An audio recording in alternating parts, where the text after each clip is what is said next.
Hello everyone and welcome to Champaca Bookstore. I'm Thejaswi, I'm a curator at Champaca and I also make the library program over here. And today we are here to discuss something about reading journeys and children and how curated lists like the Parag on a list can support that. So I'll just hand it over to Lakshmi who leads Parag, which is an organization that kind of supports the development of children's literature and libraries in India. So I'll hand it over to her.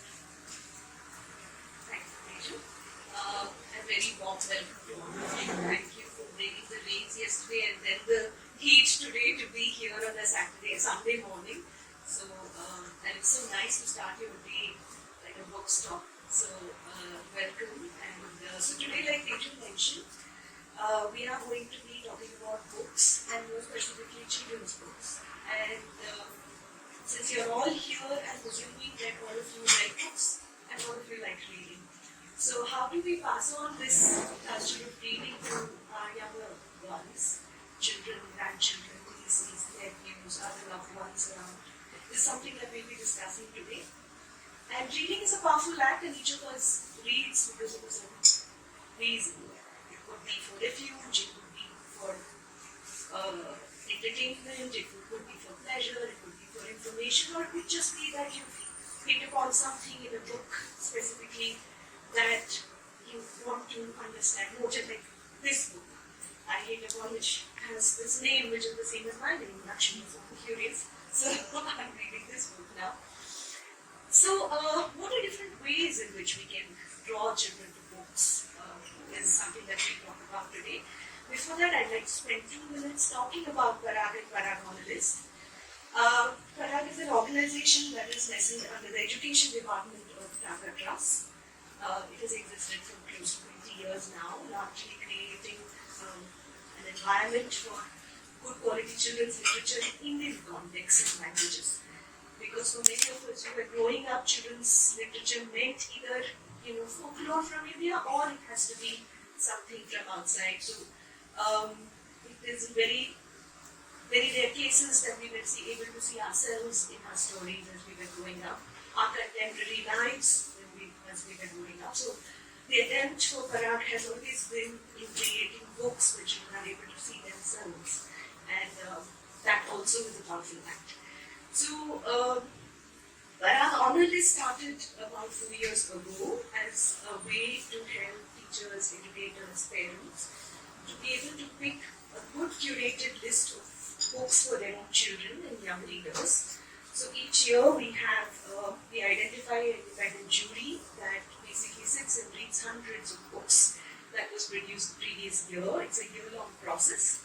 At the end of the process, we have 2 lists that come out. A list in Hindi, across ages, so starting from early readers to young adults.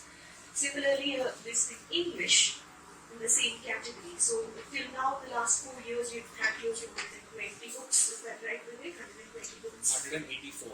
184 books on the list. So, and we try to do, Vivek as a part of our team, he's part of the dissemination, trying to also bring this list to people who are relevant, so for whom it is relevant, parents, educators, librarians, so that the books which are chosen as highlights, sometimes you'll end up in a bookstore, especially wanting to buy something for your children and you don't know what to buy because there are hundreds of books and you don't have that much time. So how do we create a quick reference that would help anybody who's interested in contributing in the reading journey of the child, pick up a book that might interest them. So yes, so I'm also very glad that Teju is part of this session and he'll be leading the session because he was also on the jury of the honor list, the current honor list, and maybe at some point he will also share your experience on being on the honor list and what it meant to read hundreds of books through the year. Before I conclude, I only want to say, like I mentioned earlier, though we are far, far away from where we should be, but we are still far ahead, quite far ahead from where we were maybe 20 years ago in terms of where children's literature in India is in Indian languages. So encouraging all of you to also pick books not only in English but also in other languages, and Champaca has promised them to make it available as well. Thanks, Lakshmi. Thank you so much. There are many wordless books which have been part of it. Another one that is quite wonderful and is part of this is Dukkha. And here I would say this is a much more like these two books are aimed at very young readers. The story, the narrative is fairly simple. But in some wordless books, you can have fairly sophisticated and complex narratives like this one. This is a book actually set in Bangalore. Dukkha, it's about a dog who really, this dog is around, by the way. So, Dukkha is a dog in Cooktown, and here you find Cooktown. Dukkha lives in Cooktown. Of course, none of this is written over here because it's completely wordless book. I'm mentioning Cooktown because we are all in Bangalore. So now Dukkha lives a wonderful life, and you can see the form here is completely different. It has panels, so that writers can experiment with form and come up with really wonderful ways of showing narrative. Now you have so many sides of Dukkha's daily life that are shown over here. Now, so you have routines from Dukkha. Dukkha, of course, is very expressive, as you can see. The artist is able to, Ajay, who's the creator of this book, is able to capture the many shades of Dukkha's personality. And then something happens. Of course, Dukkha continues to lead a life, loves to chase trains, among many other things. And in the course of events, experiences an accident. And then the story, the color of the story changes. Dukkha recovers slowly. And the relationship between this person who comes to Dukkha's rescue at that point is shown. And as Dukkha recovers, you can slowly see that the color slowly begins to come back. And you can see Dukkha kind of getting back his personality and doing things that he loves doing. I think this is actually quite a sophisticated book. A young child can open it, read it, look at it, enjoy it. There is no need to stop a young child from reading this or looking at this. But a really young child might also need an adult to be present to respond or maybe support the child in following some aspect, even the narrative sometimes. And as the child goes along, may have a lot of questions about what's happening, may have some struggles about expressing themselves and the responses that is coming inside them. So having an adult and a parent, of course, is the most present adult in a child's life. And there you can see why the adult's presence would make such a big difference in the child kind of relating to this story. And it's a really lovely, touching story about the relationship between animals and children love animals, and we know that this is an important part of their lives, and it's always been the case, right? Whether you're in a rural environment or in an urban environment, there are so many relationships that children have with animals, and especially because the animals don't demand much of them, except maybe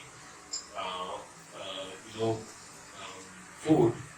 There's so much unconditional acceptance of the child that it often ends up being a significant relationship in their lives.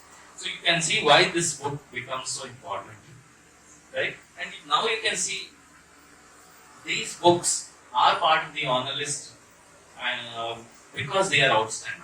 They are outstanding books of their kind. There are many other wordless books that were also published in here, but in the ones that were submitted to us and that we selected, we really felt these stood out for the kind of qualities that you saw. And at the same time, you can also see how they're important for in opening this out for young children and then even older children as they go along. So I'll just move a little bit from young readers now. So you have, okay, now your child is growing up, has picked up print, is reading. Now your next concern is, okay, are they reading enough? Right? So that's a common concern. And some parents, of course, are concerned, are they reading their textbooks and their prescribed school material? But of course, I mean, there are constraints on the child that they have to perform in the tests, and there will be some engagement with that.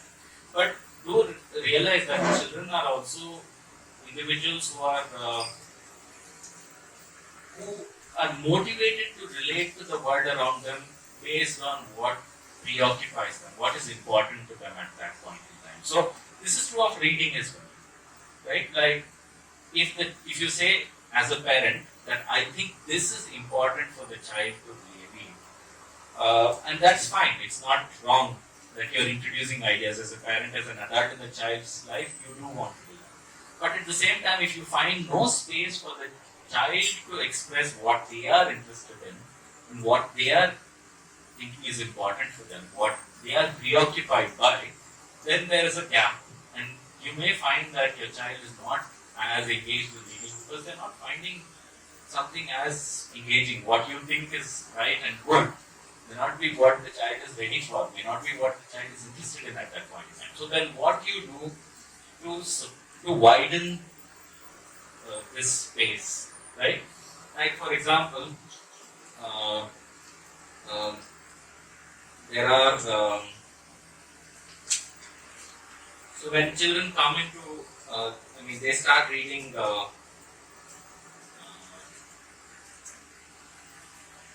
picture books. So many children actually love scary stories. The number of children that I know who have been who ask me for, okay, tell me a ghost story, tell me a frightening story. They'll get scared at the end, but they like the story. They like ghosts. They like.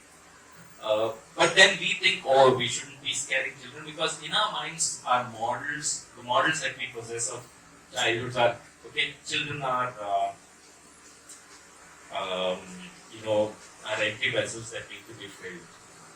Children are innocent beings that need to be molded and gently held. Right? Now, children are experiencing their lives along with you. You are around them. So what is happening to you is being seen and heard by children. So let's not forget that we think that children are okay, they are going about their own thing, but they are participating in your life. So what's happening to you is also affecting them. So let's not forget about that.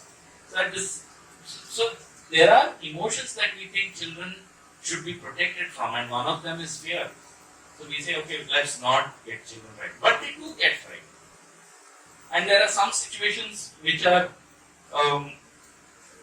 like this story. It's a lovely story which is also part of this PHL, Joku and the Big Scare. So there's this Joku who's a Jokini, and I didn't know who Jokinis were until I read the book. So Jokinis are a kind of creature that who love to frighten children and other people. And Joku is like the most frightening Jokini that's around. So Joku goes around, everyone is frightened of Joku, even other other demons are also frightened of Joku. So you can see them all quaking and running away from Jokini. Joku the Jokini. Now, of course, Joku then meets this little girl who really doesn't care about Joku's frightening, attempts to frighten her. And then everybody makes fun of Joku because he's not able to frighten this little girl. Come on. I mean, And that point, who comes to her and becomes her friend is the little girl. And they find in each other the kind of friendship that's quite something that many children kind of relate to, that of the loneliness of Joku. I mean, she used to frighten others because that was her way of kind of relating to the world, because she didn't have friends. She didn't know how to relate to everyone else around her. Now then, what happens to Joku and the friendship with the little girl is something that you can find out when you read the book.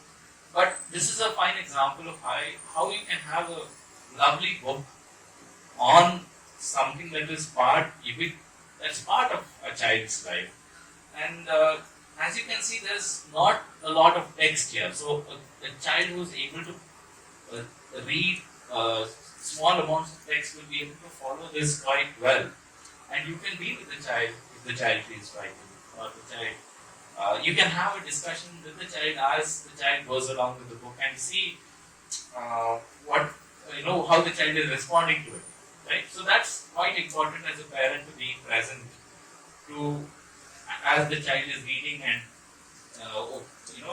books are kind of coming to the child's world. So this, at the same time, it's also important to have books in languages other than English. Like we said that the Parag list is a list in English and in Hindi, but some of these books are available in other languages as well. For example, this one, Joku, his book is also available in Kannada. So now you look at it, and why is this important? Because children grow up in other language contexts, not just English contexts, right? And there you see that supporting a reading journey in those languages, especially because we are in multilingual context in India, and most of us learn more than one language. Reading in your own home language, reading in languages in which you grow up in the cultures that you grow up in, becomes also important for children. And their availability of books, good quality books, good stories, and in original writing or in translation is important. And which is why in the honor list you will also have translations recommended for some books where translations are available. So you can see that in the honor list it is marked over there, and that's a key part of, as a parent. Now you may not be reading in English, you may not be fluent in English, you may not be knowing that, but once you are aware of this, you could make a recommendation to your librarian. You could ask your school teachers, your the school that your child attends, what books are you keeping for the child to read in your libraries? Are you introducing them to stories that matter to them? Are you introducing them to books that they can relate to? Are they good stories? So the Parag list becomes the starting point for you to recognize, perhaps learn about what good children's literature is. And then see, as you read more yourselves, to grow in your own understanding of what perhaps you could kind of recommend to your children at the same time. So once, of course, coming back to what parental preoccupations are about reading, you see that now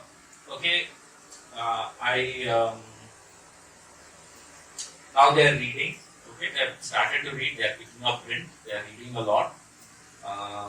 Now, are they reading the right kind of books?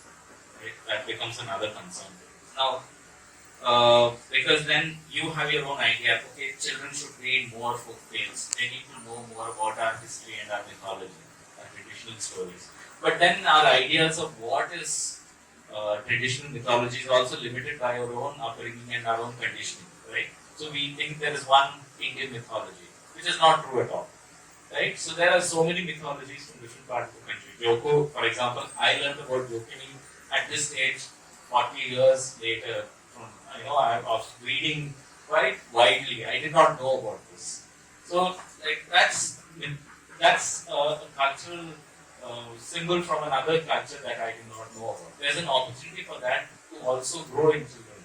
And here, for example, in the Parag on the list, we have these monster folk tales from South Asia. It's a brilliant book of folk tales from parts of South Asia that you wouldn't otherwise have heard about even. So we have stories from monsters from remote parts of the Himalaya, who, I mean, where we wouldn't have, maybe we would have seen some Google Earth images or some documentary about the mighty Himalaya and the remote valley with some shepherds going up the valley. And we really don't have any other idea about people who live there and what kind of stories do they inhabit. So this is a great opportunity for you to then open out stories which are not conventional idea of mythology. Right? And it's so important, therefore, like unlike what we grew up reading, which may have been a limited number of books related to mythology, open it up, broaden it, and make it more inclusive, make it, and you see that here the child is reading, accessing this book, and they are able to read more. There's more text over here. The illustrations, unlike the picture books that I showed earlier, here the illustrations just illustrate the text. They don't do a parallel storytelling that you would see in picture books. So it does have some, touch points for the child to kind of imagine, but at the same time, great stories. So now you are expanding this. Now you feel, okay, I want the child to read Indian stories, Indian mythology, but there is more to Indian than just what we knew as growing up or what we hear in our neighborhoods, right? So this is an example of that. And then, of course, as they are also reading, they enter chapter books. You see books, another preoccupation, of adults is like they think that, children love adventures. It's true that children play a lot, and at a particular age they are having their own adventures, they create their own adventures, they play a lot. And here, that also gets reflected in stories of children. But here you have, the idea is completely different. Here you have a group of old people, right, who form, because we know that there are certain types of depictions of old people in books, which is mostly about, the granny who can't see, basically older people being more fragile and powerless and without much agency and is there to love and cuddle you and so on. But here you have a group of old people who have their own adventures. Now this is a completely different way of talking about bringing together an exciting adventure story to children, but the theme is not very usual. It's not the conventional theme that you have, where you have a group of, so they call themselves UNCLE, Underground Nightly Cooperative League of Renters, right? So this is a group of people who are living in the retirement colony, and things get stolen in this colony. And they are not finding out what's happening, and they're not getting support to investigate it. And then they figure out, okay, we have to do something about it. So they form this group called UNCLE. And then they investigate and find out what's there. So that's a fantastic, that way, story of even flipping ideas about, challenging ideas about what it means to live as an older person in this world. It's not that you don't have agency, it's not that you are constrained by life. It's also that you can live a full, lovely, fulfilling, energetic, interesting life. And that's challenging also for children to kind of, and that's important. Like, children are not given like simplistic ways of looking at the world. But books are able to push how they look and to challenge their imagination. But it's also an adventure, it's also a fun book. That's as important as the fact that it is something that is unusual.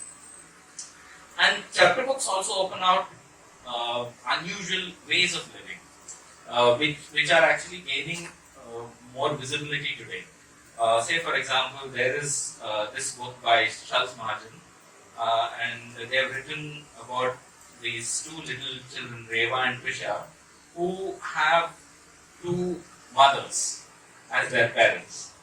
Now, this is really, I mean, it's told so well. The story is so gentle and lovely that it talks about their daily life. It's just that. Something interesting happens. It's like any other family. What is special about their lives is that they have two mothers. And this is a story again that you can see is part of life today.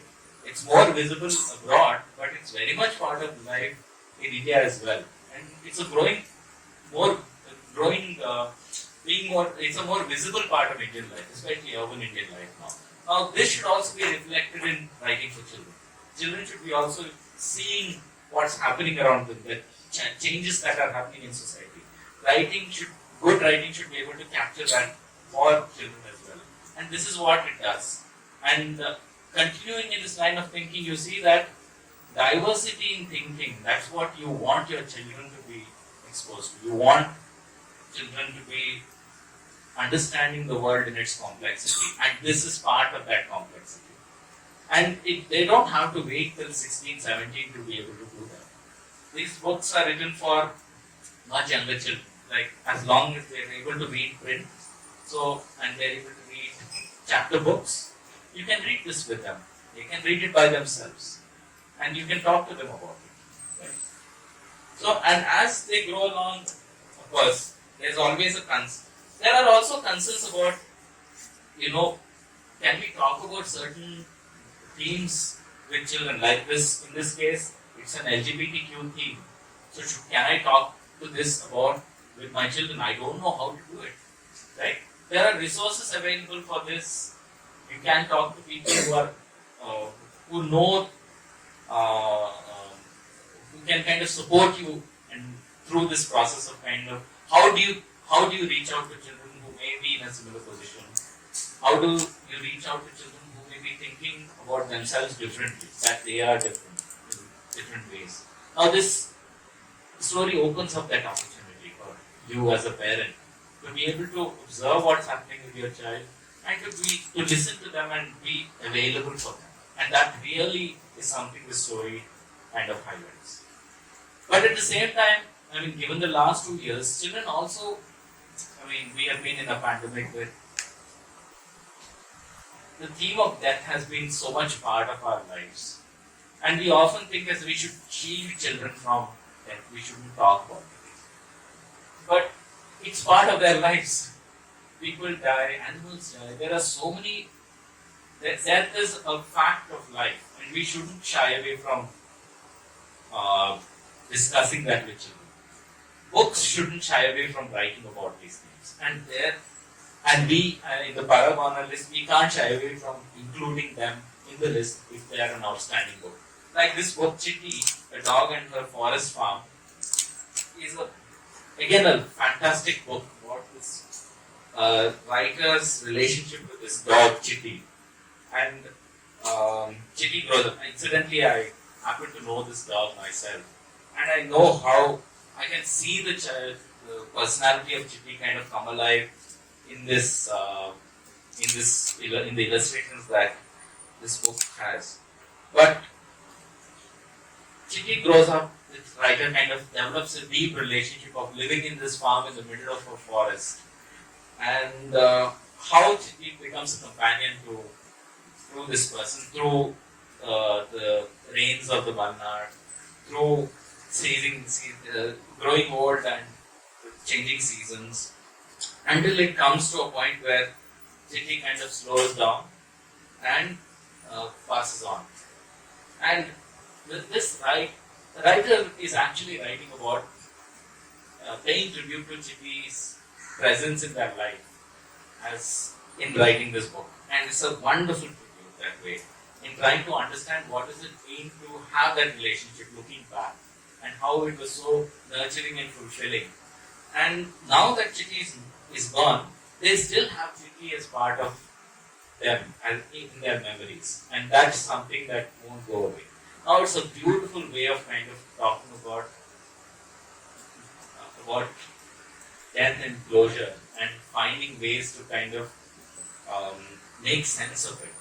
And in sharing the story with us and us including this, I think what we are also urging parents is to don't hesitate to talk about these matters with children.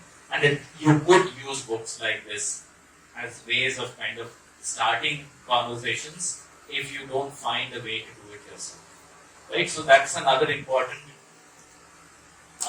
reason to kind of, okay, how can I be present for a child as they're reading, and what kind of books that I need to have as part of that. So this is something that we can think of. Of course, adults play a major role in children's lives, like we were talking about, and they also not just are present, like all of you are not just present in terms of just, okay, I'll make food for you, it's not the daily tasks, that's part of life, yes, but you're also passing knowledge of a life lived and a world that you know, right? And here you have a wonderful book by Yuvan, who is talking to us about the sea. And here you have a grandfather who's introducing the sea to his grandchild. And interestingly, the grandfather here is a fisherman and is talking about the sea, not just in a scientific and clinical manner, but also deeply embedded in the cultural experience of what that is. And not so when you learn about the sea, you're not learning simply about the fish that live there, and there are many fish, many other creatures you learn about, but also how you as a culture have engaged with it. And that's what makes this, elevates this book is also that it's rooted with the photographs. It kind of is rooted in the kind of reality that becomes immediately apparent now. This is actually North Madras, North Chennai, an area that many people know of as an industrial hub. But it's also a place where there are mangroves and there are fishing communities that have lived there for generations and who inhabit that landscape and know it very intimately. And now how do you transfer this kind of deep presence and deep knowledge of it? And all of you as parents do that in different ways, right? But this book captures one slice of that experience in that, and talking about the natural world and different ways of relating to the natural world also becomes important when you're opening out something for children here. And Shore Walk is one such example of an outstanding book that does that. And I think all parents can relate to it. When you go on a walk with the child is asking you a lot of questions about the world. And you are repeated questions. As they grow up, the questions become more complex, more nuanced.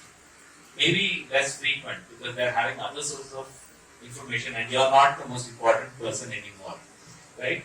But this is again a reason why you're seeing that books also play that important role in today's life. And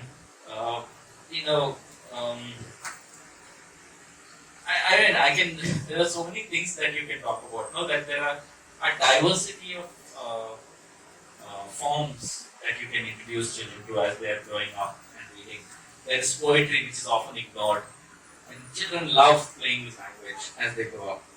So here you have a book of poetry for young children, which plays with words. Who's afraid of Z, not me? Or who's afraid of Z, not me? Of course, it depends on how you pronounce it. It's a beautiful book of poetry. And parents are often concerned about, are children learning language? A part of learning language is also playing with language. And poetry really allows you to do that. And here you see this book is like you have tap tap E, it works. Tap tap B, it works. Tap tap, yes, it works. Tap tap Z, tap tap tap tap. Oh no! So you see, there is a wonderful flow to the lines, and it just is brought alive by the illustrations also as it moves in and out of the page and takes you in and out of the poem as well. So you have, as you introduce them to writing, introduce them to more wonderful stories about what's happening there. Introduce them to art, stories about how artists kind of brought out their art. And here you have a wonderful example of a book that's able to do so many things. It's a multi-dimensional window into this artist, Abanindranath Tagore, House of Stories. Now you see, here you have this book, and often what we see is that books have a particular way in which the pages are formed, and here you have the pages. I mean, there are different levels. There is a window through it where you can access the next page, and there you are seeing peeping into another world, right? And this is where the artist grew up. As you are telling the story of the artist, you are also seeing the kind of landscape that the artist grew up in. And what an interesting way of telling the story of an artist in making the book itself a work of art, right? So you can have books like this which are quite wonderful and multi-dimensional in engaging, introducing children to art, stories of artists. So this is also important in introducing the world to them. There are creative people. There are ways in which you can create in this world and share your creations. And this is the one story of one such person who did creative work and shared that with the world. So it's quite a book in terms of, even as parents, allow you to kind of look at this. So you have a wheel that allows you to kind of map colors to emotions, like what are you feeling right now. So there's a particular color, and then you can, a child, anybody who's navigating this book can kind of map that emotion. Say for instance, there is compassion. Now where would you pause compassion in? Do you feel green when you think of compassion, or do you feel blue? Do you feel pink? Right? Then you can also map that on to a further level of complexity. What kind of character do you feel like? Do you feel, do you feel like a child, a giant, an alien, a monster? Like, there is such complexity in the simple task that you do, that as an adult and a child, both of you can engage with it together, right? So, and this is not self-evident. When you just look at it, what happens to it, the possibilities are fantastic. So while this book is about the journey of this artist and this story, it's much more than that, which is what elevates it beyond the point, and which is why we included it in the Parag. Of course, as the child grows much older, some children become very voracious readers, and then you start worrying about whether they're reading too much, right? I've heard this as well. Oh, my child is reading a lot, and I don't know what they're reading. The child is not sharing with me. Now, I'm not sure what to do about this. Now, that's also an anxiety that we hear from parents. Now, I think there, a list like a Parag on the list can help you in some ways, Of course, the child will read what they want. They are influenced, like I shared before. They're no longer the most important person in their life. They have their friends who are kind of bombarding them with recommendations. They have the internet that they are exposed to. There's Instagram, all kinds of things that throw books at them. And of course, TV series which become books, things like that. Now, you can say, okay, I'm happy to kind of help you with whatever you want. You read what you want. But would you also read this? Now, for you to be participating that way, and if you're not very familiar with what to recommend, the honor list can be a starting point, right? And there you can have a range of books. Like there's, like an older child, there's a book like this. It's called Tipu Sultan of the Sivaliks. It's it's basically the experience of this wildlife researcher who lives in works in a national park in northern India in the Himalayan foothills and works on elephants and is talking about. I mean, it's a wonderful story of how that kind of the relationship between the wildlife and um, um, and the elephants and the kind of landscape that they live in. So if your child is reading wildly in fiction, you could present an interesting book of non-fiction of this kind, right? Incidentally, in our honor list, we also have another book, which this year um, is about.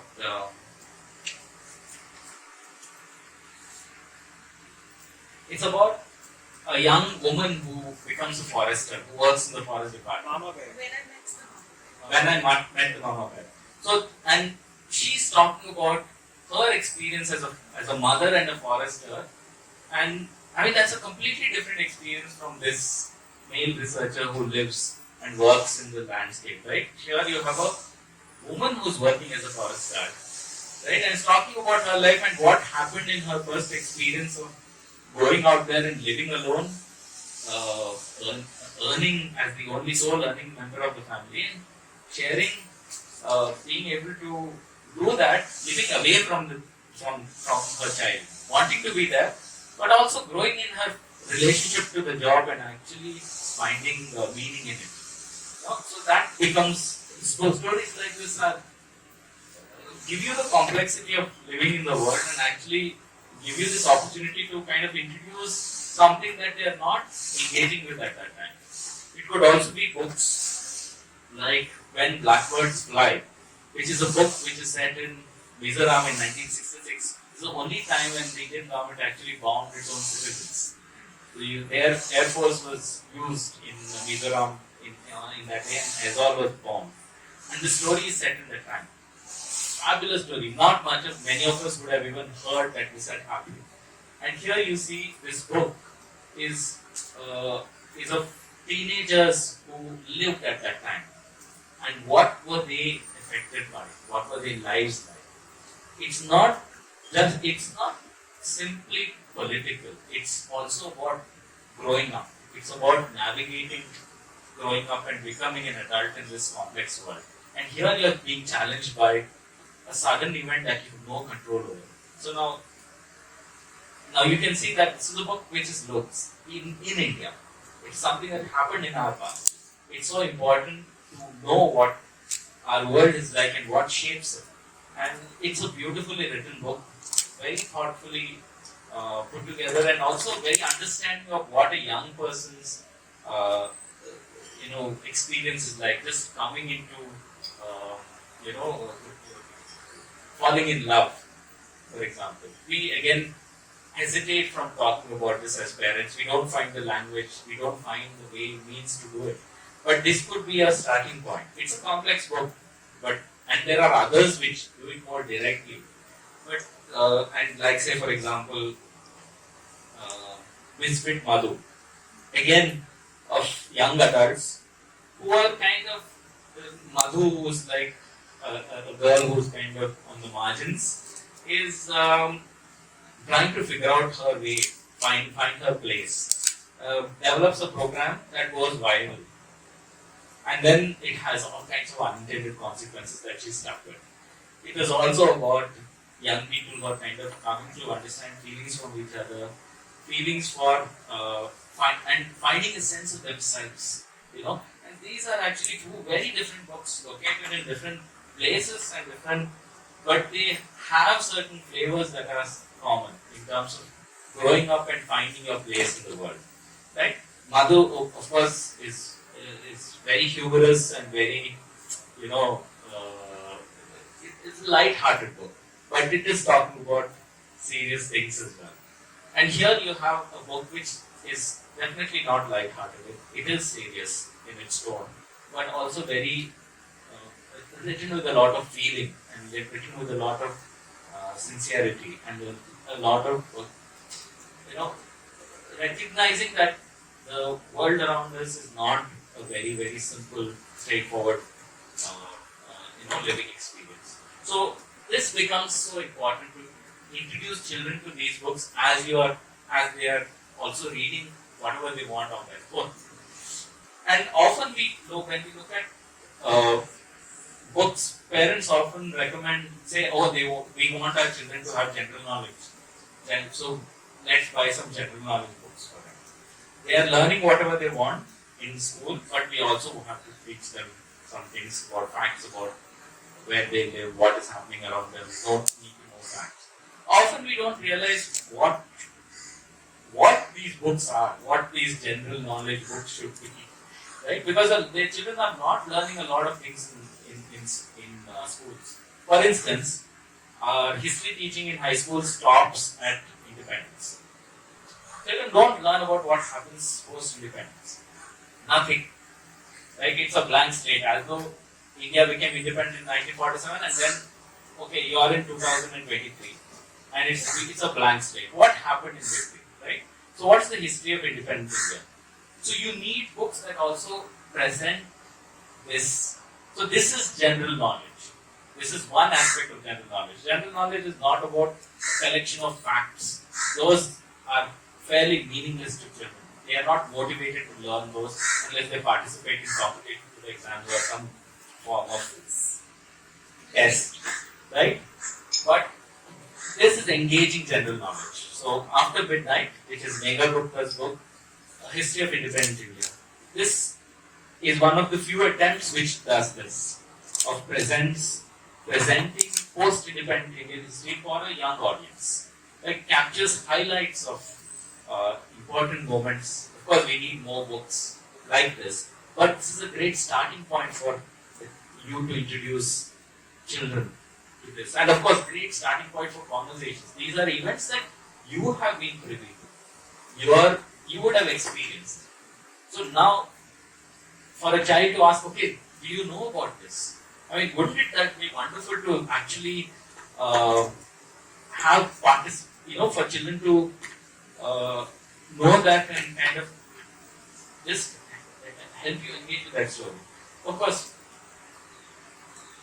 at the same time, we also have books like this, which we have also included in the honor list, called India's Freedom Story. As you know that history is always a contentious topic. It's a contentious subject in schools and in putting textbooks and syllabi together.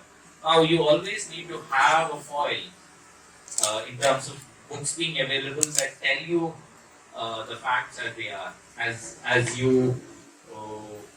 the history as a discipline has grown to kind of present, right? Not as something that you simply learn in school, in textbooks. So there should be different ways in which you learn history, different sources where you can kind of engage with it. So independent sources are critical as you go forward in reading history, and therefore knowing what our past, our colonial past was and how we emerged out of it is also important. And this is one example of a book that we thought we should include in our 75th year of post-colonial life as a nation. And these two books, therefore, should be are part of the PHL and should be part of, in a way, if you look at it, general knowledge. It shouldn't be any more books of facts, right? As we have known all our lives as we grew up.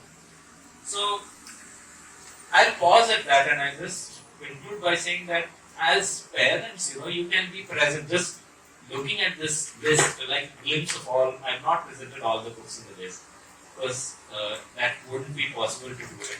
But what we have is a full list. I can pass this around here of all the books that have been part of the Parag on the list.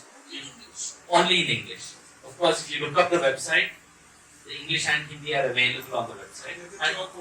There is a QR code which you can kind of scan and explore there. So towards ending this, what I am sharing is also that as parents, as adults, you can be very well present in as children grow up and become readers. Adults play a role in creating this, and as children engage with larger numbers of adults who are also reading, bringing those adults' perspectives, diverse perspectives, life experiences, reading, reading preferences, reading interests to children's lives makes a huge difference. I recall, I can tell you the adults in my own life, I know who they are and how they've influenced my reading, right? And there are several. All of you can be that for your children or other children in your lives, And here I feel that the honor list is a starting point for you to gain that support if you are not confident about how to start and where to start, right? Well, and with greater engagement with children's books, I think the public would kind of get a better sense of what to do in this, with the questions that you have. How do I support this book? There are many books, of course, which don't make it to the list, right? So there are this entire list is finalized by what publishers submit to us. So that is also in a way limitation. If the publishers don't end up submitting for whatever reason, books are not in print, something it has not yet come out, the date is kind of off. So it hasn't made the list, but it doesn't mean that there aren't important books that are out there. For example, there's a book here, B.R. Ambedkar and Life in Books. Ambedkar is a hugely important figure in contemporary India, in our immediate historical past and continuing influence in life today. And here, Yogesh Maitreya was a fabulous young publisher from Nagpur, who publishes anti-caste titles, Ambedkarite titles, has written a book on Ambedkar's life through his journey as a reader and as someone who loved books. And it does that. What was his life like as a reader? So this captures actually a reading journey of Ambedkar as he kind of grew up. And it makes a fantastic symbol of thinking about reading journeys and how books can make an impact on somebody's life. There could be no better example than Ambedkar, who's such a well-known figure in our country. And this book, while is not on the honor list for various reasons, it's not for the want of the fact that it's an excellent book. It does capture that sense of what it means to be a reader. So as adults, what I would urge you to do is be present, listen to your children, support reading by kind of not just reading yourselves, that's important, and talking to children, but also talking to libraries and schools for including these books. And there you could recommend this list to libraries and schools and say, look, this is your starting point. This is what we need to do. These are the books we need to include, right? Because engagement with children's literature has been not imaginative enough. Just think of who the adults are. Like parents, for example.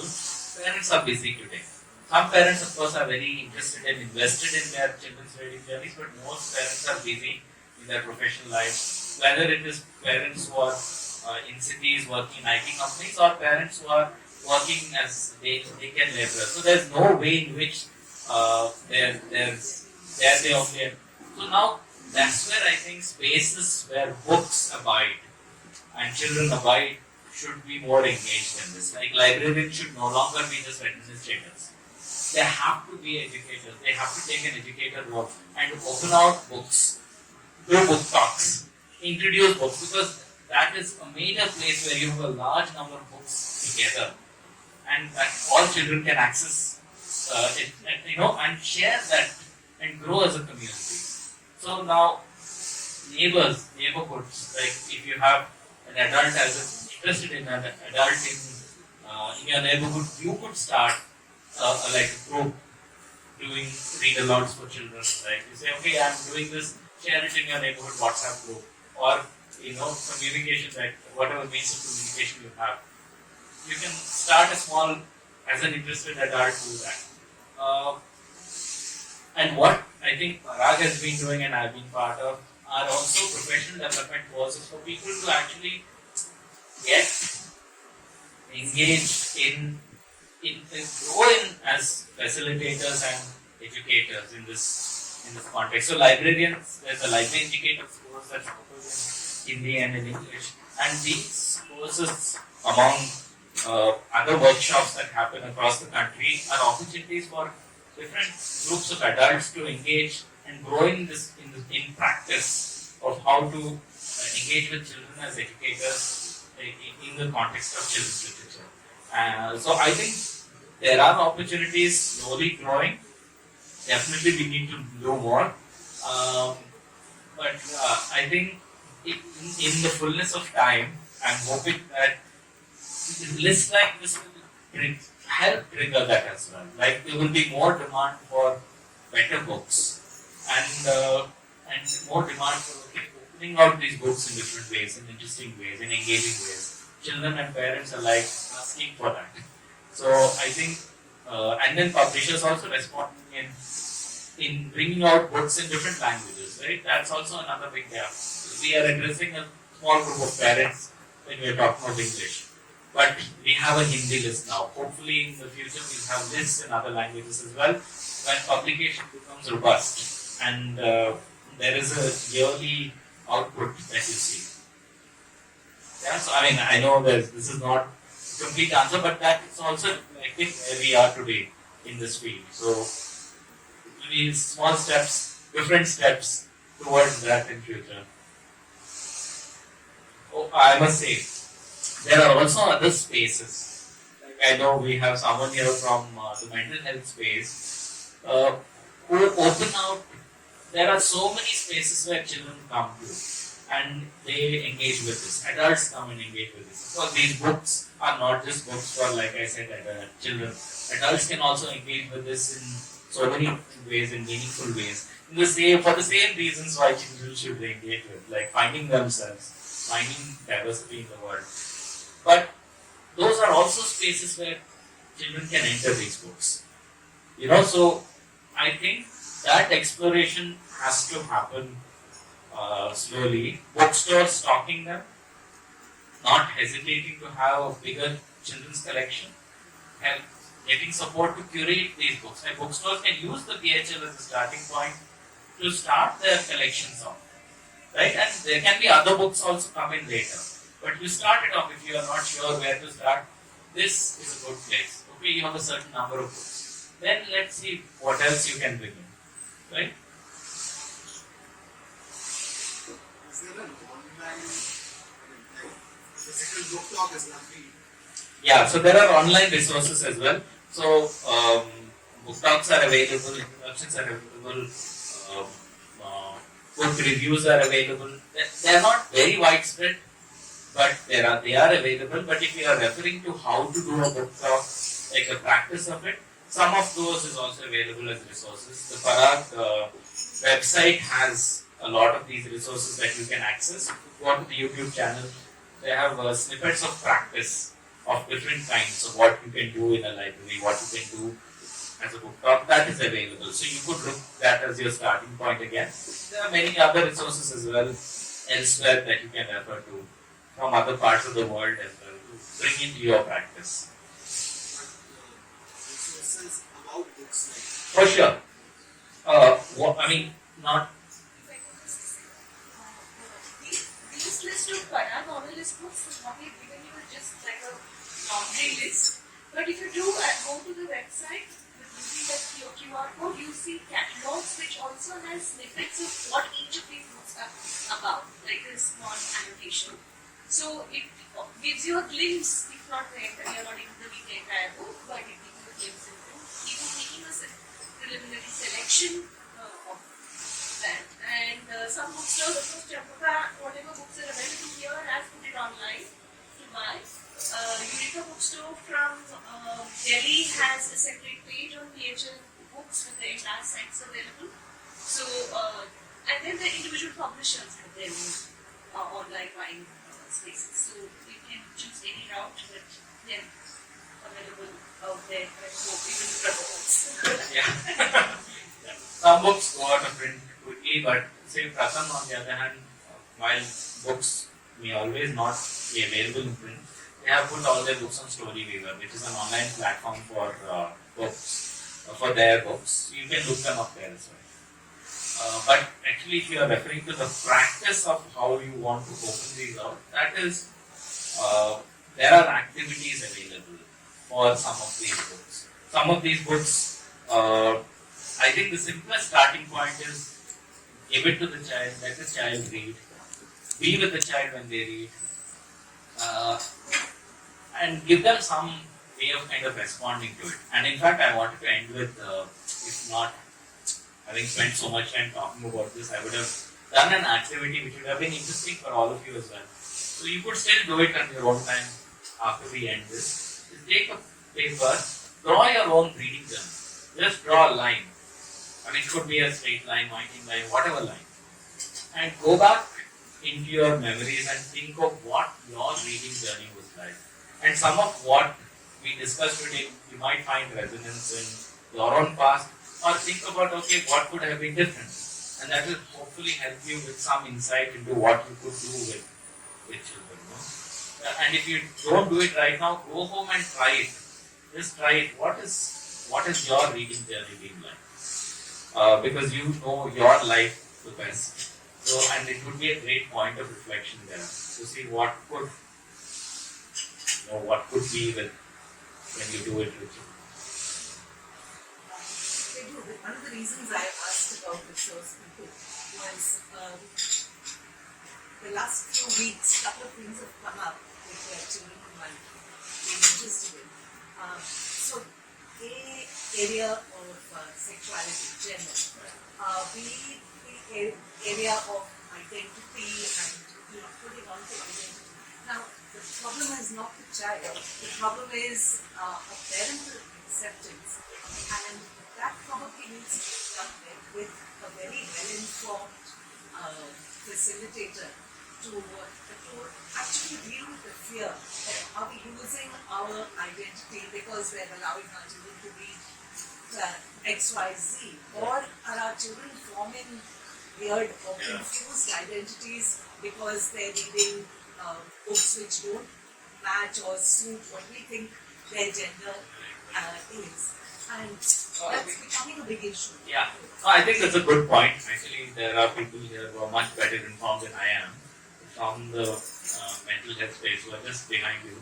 They actually can speak to you about this in person and you can discuss this further. But as a general point, if I were to discuss this, there are spaces like Positive Perspective, which is in Hyderabad, which are slowly emerging now, which create spaces for conversation around gender and sexuality, about identity, and for parents and for children. I think there are few spaces, not too many spaces which include children, because the adult facilitators themselves are not very confident about what it means to do this with children. But PAUSE is one of those spaces which does that. And there are a growing number, a small number, which do this. And I think you do need that informed,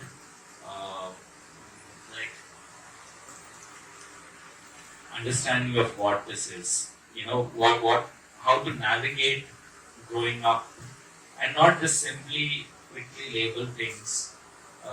Allow for children to kind of find space to discover themselves. And I think some of these things that I'm showing now, I think are true of reading as much as it is of life. So it is, I think if we approach this with the same care and gentleness and openness that we do with reading, that we may want to do with reading. You may be a very thoughtful and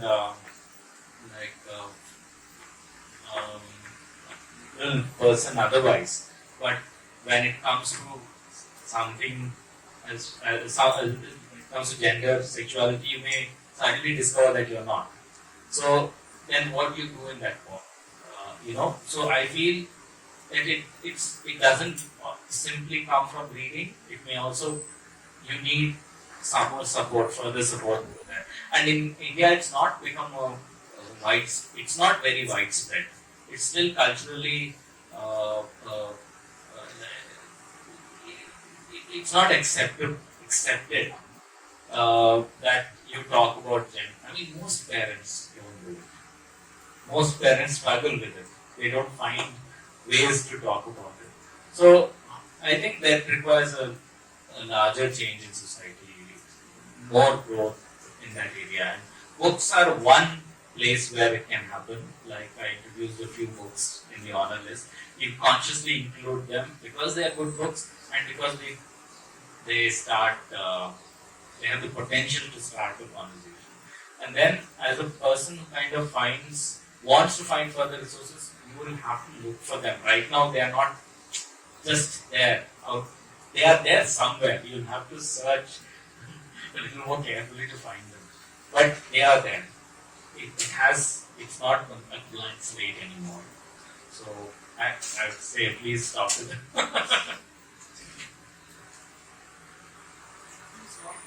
Yes.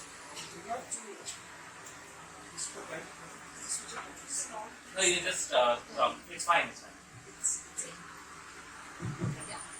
First of all, thank you for doing this for an important conversation. With regard to children's literature, do you think it's important for a parent to read a book along with the child as much as it is important for the child to discover the book by itself?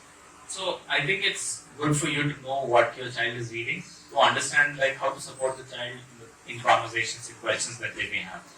And of course, there will be different ways of doing it. Sometimes you may not have the time, you may not read all the books. Some of these books are actually very easy. They are 10 minutes for you. You may read it multiple times. On a journey to the office, you will have read it 4 times. Maybe. So, sorry to interrupt, but I'm asking you this question. Some children prefer parents to read the books to them rather than them reading it. Of course, for sure. So I think the first, I didn't mention it in that way, but a great practice to initiate in early childhood itself, if you are in a place to do it, is begin to read aloud books. Reading aloud is a key part of helping children grow up as readers. Telling stories, listening to stories, and reading from books. So I think it's in the continuum of that tradition of listening, and all of us love a well-told story. We have grown up with that culture of listening. When we listen to a story which is told with emotion, which is told with some animation, we love to do that. And I mean, you don't have to be some kind of a dramatic reader as a parent to do it. You can just read for the child. The child would engage with that. And I think many children who we label as non-readers, right? That's a very problematic way of putting children in a bucket, I feel. They are not non-readers. They read in a different way. They read the world. They are always engaged with the world. It's not like they're shut off. They may not love print. They may have challenges in processing print. They may have difficulties, right? They may struggle with print. So they may not like it. Emotionally, it's a difficult thing to engage in, but they love to listen to you. And along with children who may have difficulty, you also have children who are often very distracted today because, I mean, there are many reasons for that. They want to simplify it, but YouTube is one of them. So now, given the short attention spans that children have, having good reading, listening to them is fantastic. They will be able to hold them to attention in some ways. So yes, that is important. Reading to children is important. Some children love to read for different reasons, love to listen as well. But as an adult, you can do different things. Reading to them is one thing, but also reading yourselves to know what they're reading, to engage with them. Questions and discussions is also important.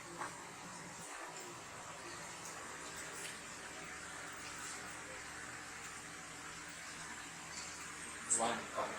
I think that's a lot of time. I've spoken a lot. This is more than I intended. So thank you so much for being here today, and do read the books in the Parag list and other books as well. So we have a lot of books here in Champaca. All the honor list books have been displayed over there. You could pick them up, browse through them, and purchase them at the counter. There's a whole shelf of books, children's books over there that you can also look at. So we have publications, different publishers from India, children's publishers. There's Pratham, there is Eklavya, Ektara, Muskan, CBT, NBT, many publishers, Paradi, Katha, who are publishing, and of course the big publishers as well, Penguin and HarperCollins, are also doing wonderful work in bringing out books to children. Now, all those are available there, and I will urge you to read these books for yourself and enjoy them as much as buying them for children, right?